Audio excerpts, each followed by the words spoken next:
देखेछ है भिडियोमा कमेन्ट गर्ने है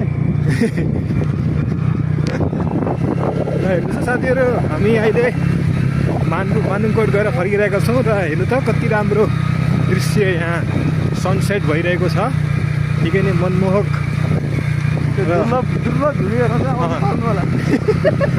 र हजुर पनि यस्तै दुर्लभ भिडियो गराउन चाहनुहुन्छ भने चाहनुहुन्छ भने मानुङकोट आउनु होला व्यासनगरपालिका वडा नम्बर 5।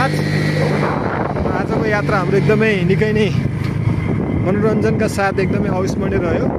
त्यसको लागि मेरो साथी प्रकाशजी सरलाई धेरै धेरै धन्यवाद दिन चाहन्छु र यस्तो हाम्रो यात्राहरू निरन्तर रूपमा अघि बढिरहोस्। एकदमै अनएक्सपेक्टेड भयो, कुनै पनि योजना थिएन हाम्रो, एक्कासी योजना बन्यो र आज हामी यहाँसम्म आउँछौँ भन्ने हामीले कल्पना पनि गरेका थिएनौँ। लेकिन दाजुभाइ मिलेर हामी आयौँ, निकै नै रमाइलो भयो र नेक्स्ट टाइम हामी पक्कै पनि हामी टोली ग्याङ लिएर आउनेछौँ र हामी बस्ने गरी आउनेछौँ, नाचगान गर्नेछौँ, रमाइलो गर्नेछौँ र भोलि बिहानको सनराइज हेर्नेछौँ होइन। अहिले सनसेट, बाई बाई।